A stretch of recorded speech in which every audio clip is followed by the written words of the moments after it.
There we go. Hello, everybody. Welcome to Ladies Power Lunch. I'm just dropping in today to say hi to everybody, and I have a very special guest here in studio. And by in studio, I mean she's at her house and I'm in my office.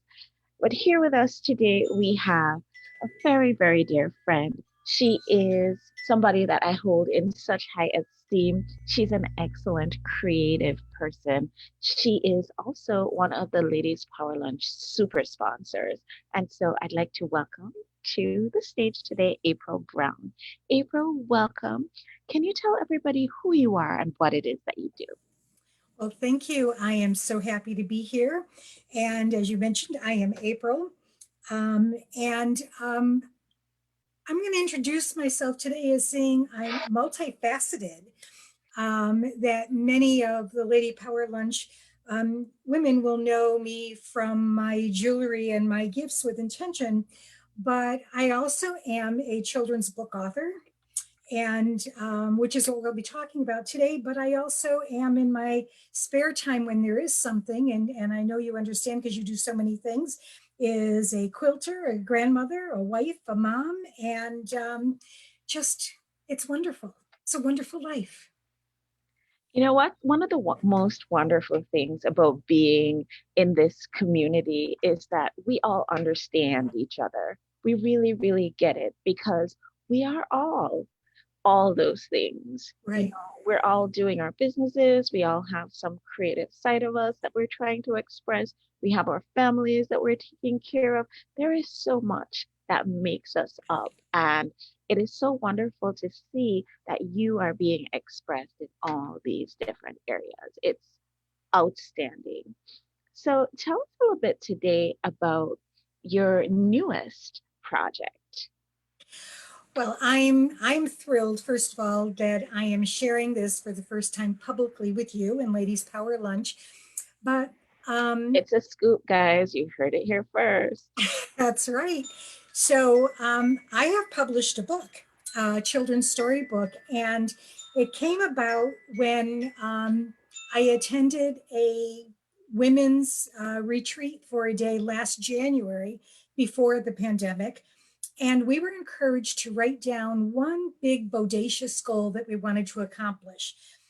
And instead of thinking about my business, I said, I am going to write this book. I had this book in my head for about 8 years, and it was time to finish getting it on paper and do something with it. And that's exactly what I did right after that. And it was an interesting and challenging process to first get the draft written to feel comfortable enough to send it out, but then to find a publisher and go through, is it self-published or is it published through a publisher? So there were a lot of things that I had to learn in the whole process, but I finally got copies in my hand in December of 2020, and it's ready for retail release on April 6th. That's coming up really, really soon. I'm so It excited for is. you. Oh my It goodness. is. So tell us a little bit more about what this book is all about. It sounds so exciting. It is. So it's a very personal story. I have a granddaughter named Kayla who is now 16, and I claim her as my granddaughter. She is the daughter of a former girlfriend of my son, and they are not together. But Kayla has been part of our lives all of her life, and she would come and visit every weekend, and it was just like this perfect grandmother grandchild relationship. And one day when she was here, she asked me a question that is the heart of the book. And she says, Nana, when I'm not here, do you forget me? And it stunned me to think that she would think I could forget her. And so we had a conversation about it and the reasons that I couldn't. And I remember asking her, well, but Kayla, when you're not with me, do you forget me? And her answer was no. So I Mhm. realized that this was an opportunity to really um, help her really have that sense of security that she was always with me. And hence the title of the book, which is called I Hug You in My Heart. And that is how the Nana in the book responds to her grandchild, that when they're not together, that I hug you in my heart. And that's the message of the book.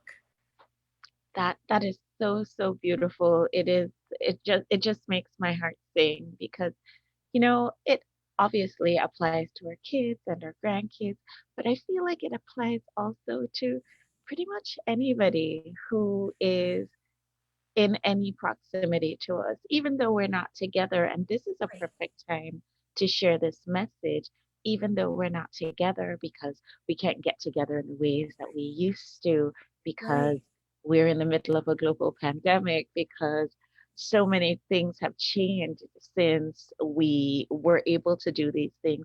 We still hold each other in our hearts. And right. that's such a beautiful message. So, do you happen to have a copy of your book that you could show to us? We want Yeah, to I see. do. It is right here. And you can see it's very personal. Nana certainly looks like me, including Mhm. the aqua glasses. Including the glasses. Oh, why is the phone ringing? Hold on. So, I absolutely love that cover. That is a very, very beautiful cover. You know, the biggest challenge in doing a children's book is finding an illustrator, Yes. because you want to find somebody that can really um, put your vision to life. And when I was looking at a few of them, when she did the first drawing, this little girl here looks very much like Kayla does, Okay. all the way. So it really, when I look at this, people who know me and know her know that that is us that's on the cover, and really wanted that love to come through. But it's not just a book published. Um, on February 19th, I was awarded a gold award from the Mom's Choice Awards, and so I'm able to put that seal now on the book, when it is out there. So um, I didn't expect that, but I am now an award-winning published author for a children's book, which is very, very cool. You got the Mom's Choice Choice Award. Award. I love Right. that.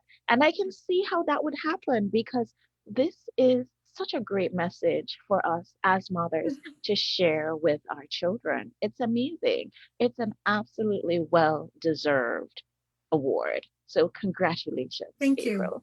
Thank you very Awesome. much. Thank you. Yeah, Zoe and her Nana, and Zoe is the little girl in the book, is a combination of both Kayla and my youngest granddaughter, Olivia. Their personalities are merged into this one character. And then to even make it more personal, in trying to name the character, I came up with Zoe because my son always wanted to have a daughter named Zoe.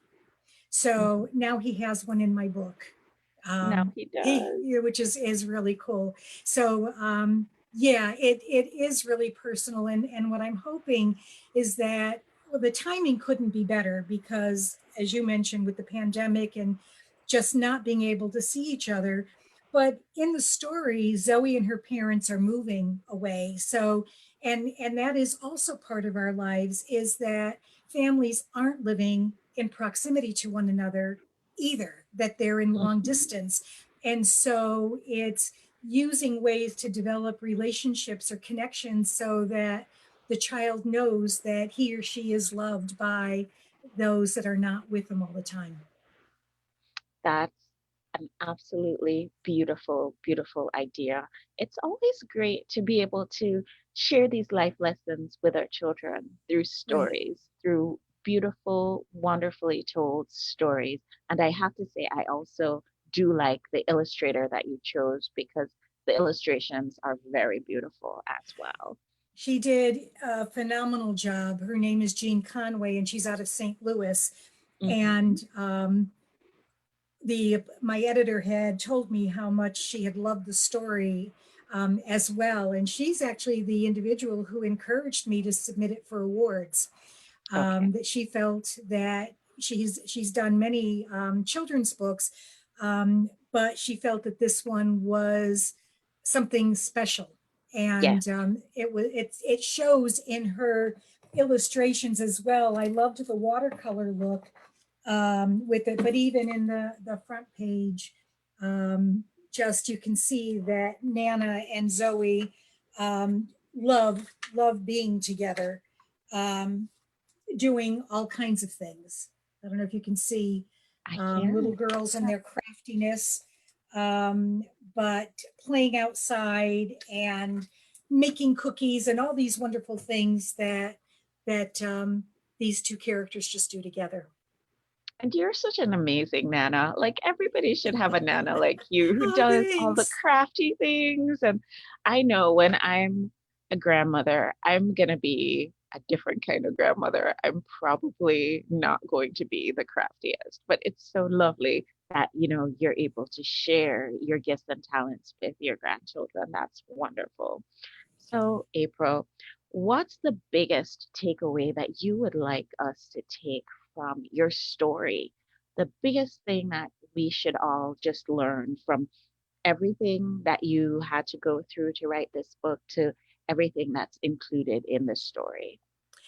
So I think the one of the biggest takeaways is that I actually got from participating in a 5-day training last week is that dream big and think big, and it can happen.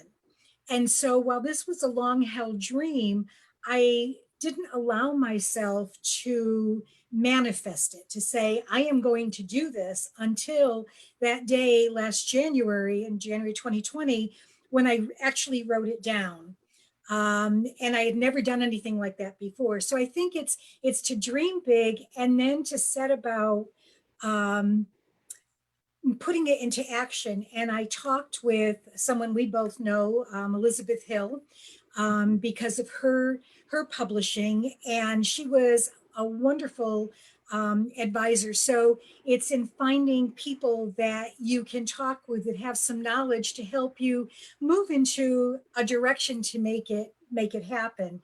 Um, is the biggest takeaway, and that what I love about this, and so I'm now um, ready to try writing a second one, is that we all have wonderful wisdom in our stories, and whether we write it down in a book or we save them up, what you'll find, Dr. Davia, when you are a grandparent in the future, is that to share your stories with your grandchildren, because we'll get to where I am. My grandmother's been gone a long time. My father's gone. We don't have access to those stories. And it is so Yeah, important for the continuity to be able to share your story in any way that you can, because it helps, I think, our children know for where they came, and that there is that foundation, that security, so that they can also accomplish anything. that is such a great lesson. And I want to tie it right back to our Ladies Power Lunch theme for 2021, which is success in any season. Right. Now, April, before the pandemic, you were not a published children's book award-winning author, but here you are, in spite of all the adversities that we have been Right. going through over the past year, you now hold that position. You have actually achieved that. What was it like for you being able to do all of this even when the world is falling apart around us? It was wonderful to have something to focus on. And so that was one. And I think not so much even with the pandemic, but I think more so it was in this time of life that I am. I retired from a full time career. So I'm in those golden years or silver years, if you will. And almost sometimes of the thinking, oh, I'm too old to start this. Oh, I should have done this 15 years ago. I think another big takeaway for all of us is that I loved the theme of the summit with a success in any season, that any season is the right season. You just have to start and you have to believe it and then keep on going so that you can have that success that you want. I love that, April. That is so beautiful. And I think it sums everything up so nicely. So I know everybody's going to want to get the book and Okay. everybody's going to want to reach out to you. How can people connect with you and connect with the book?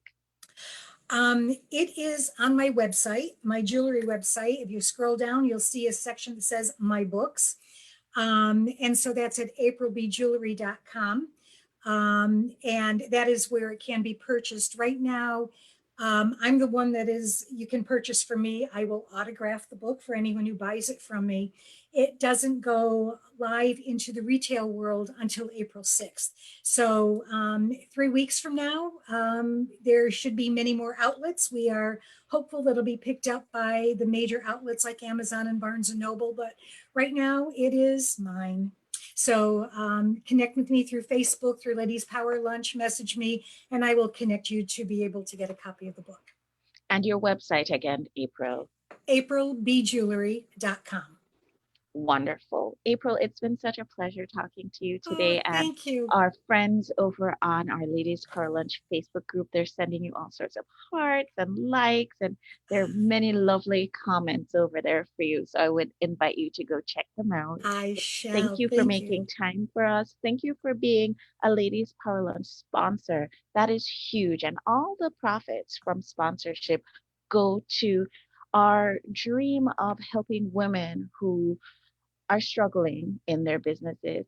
All the profits go to the Ladies Power Lunch Main Street Foundation Fund. So Nice. it is a wonderful thing that you're doing, and we appreciate it so much. Thanks for joining us today. Thank you. My Thanks pleasure. everybody for joining us, and have a wonderful rest of the day. We'll see you guys on the next show. Bye.